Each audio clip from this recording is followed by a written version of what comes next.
téléspectateurs.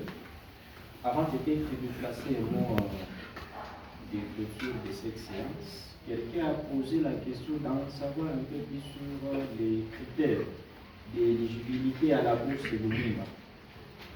N'est-ce pas? Oui. Je vais faire intervenir aussi une étudiante qui a déjà cette expérience de la bourse de Lumumba.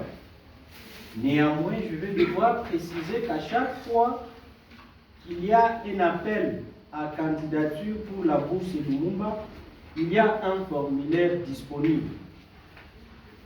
Et rassurez-vous qu'au prochain appel, vous aurez ce formulaire. À ce niveau-là, peut-être les critères pourront changer et vous en saurez un peu plus. Dans ce formulaire, on fait mention de toutes les possibilités qu'ont des étudiants à devoir postuler par rapport à la sélection.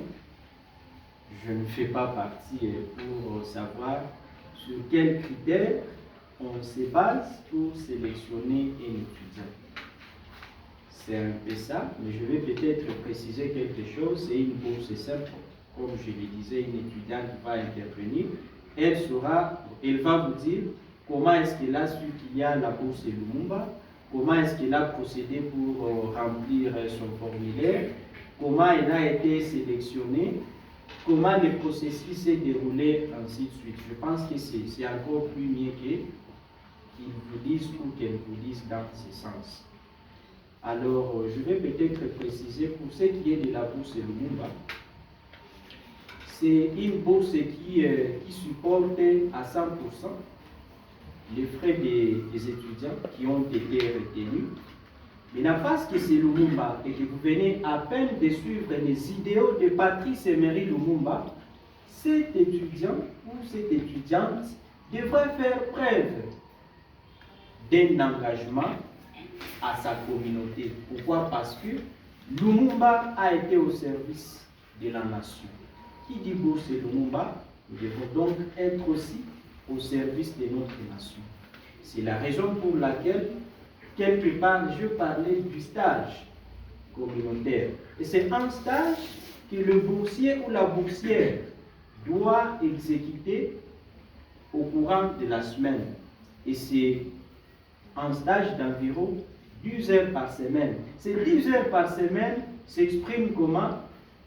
Vous dites, je suis en partenariat avec une certaine organisation. C'est la raison pour laquelle sur la liste de présence, on vous demande de préciser par exemple votre organisation, afin qu'on sache, est-ce que les étudiants ont un engagement communautaire? Au-delà du fait qu'ils sont en train d'étudier, est-ce qu'ils sont membres d'une organisation à volet communautaire, ainsi de suite. Donc, ce stage-là de 10 heures par semaine est exécuté avec une organisation partenaire à Congo Love. Là, je vais y arriver puisque quelque part, vous avez parlé de Congo Love avec ses partenaires.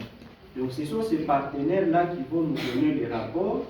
L'étudiant ou l'étudiante a un bon ou un bel engagement dans sa communauté. Voici ce qu'il venait de faire. Elle venait de dire, elle fait partie d'une organisation qui s'appelle CLAS. Elle fait le bénévolat à la Radio Maria.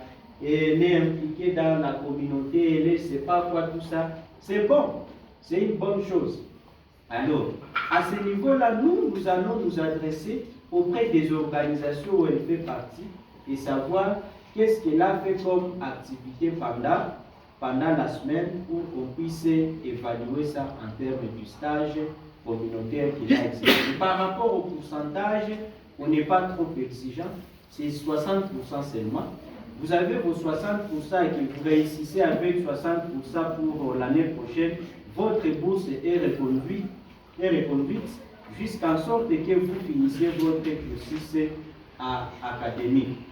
Voilà, donc il y a d'abord un stage communautaire de 10 heures par semaine et la preuve que vous avez réussi avec le minimum de 60%. Et si vous n'avez pas réussi avec 60%, vous devez démontrer pourquoi est-ce que vous n'avez pas eu vos 60%, est-ce qu'il y a eu des contraintes. des contraintes. Et à nous, à notre niveau, on va évaluer est-ce que ces contraintes sont valables pour pouvoir, si on va reconduire la bourse. Maintenant, par rapport à Congo, tu as précisé quelque part, c'est pas, vous pouvez encore reprendre.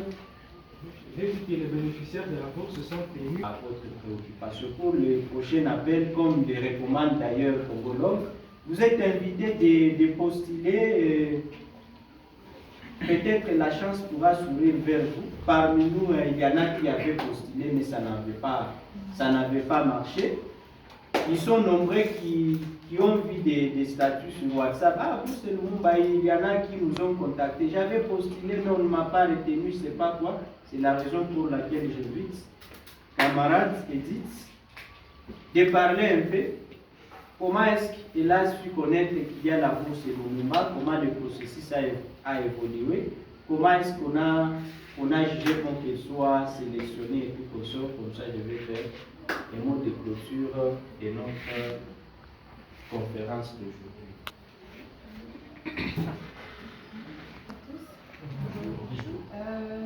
Je ne peux pas en tout cas me vanter d'avoir fait ou avoir été assez spécial que d'autres personnes, mais après, j'avais juste trouvé un document dans un cours scolaire, vu que je venais d'obtenir mon bac, alors il y avait pas mal d'opportunités qu'on s'envoyait dans les cours. Et dans ce sens, j'avais juste été intéressée et j'ai cliqué. Donc, je me suis informée concernant la bourse et concernant ce qu'ils demandaient. C'est vraiment pas grand-chose si vous aurez à postuler. On vous enverra peut-être ce formulaire et vous aurez à compléter. Alors, j'avais juste fait que compléter et bon, comme je l'avais dit un jour à notre encadreur, en fait, je croyais que ça pouvait être une arnaque parce qu'après, c'était des affaires de Congolais. Après, je me disais, c'est pas sérieux, peut-être que, bon, on va juste voir puisque ça coûtait rien. Alors, j'avais juste essayé. Et après, je sais pas non plus, c'était quoi les critères d'éligibilité. Bon, je m'étais juste retrouvée, choisie et sélectionnée. Et je suis vraiment reconnaissante puisqu'après, comme un des participants l'a dit, nous sommes nombreux qui n'étions pas vraiment intéressés ou bien au courant de certaines actualités de l'histoire de notre pays. Mais là, la bourse m'a permis de m'améliorer de ce côté. Donc, avec la bourse, j'ai eu l'opportunité de participer à pas mal de conférences, de partage d'expériences et d'autres opportunités qui m'ont permis de m'informer et bien sûr de me former et ensuite améliorer ma personne. Voilà. Je peux citer par exemple le fait que je me suis portée volontaire pour une organisation internationale, Accountability Lab, pour sa campagne de recherche des icônes d'intégrité. Alors, j'ai mené cette campagne et ils ont été nominés.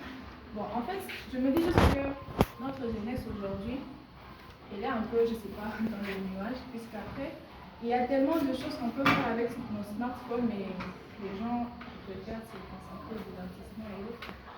Déjà que l'opportunité, je l'avais partagée à certains amis, mais voilà, je préférais les laisser tomber.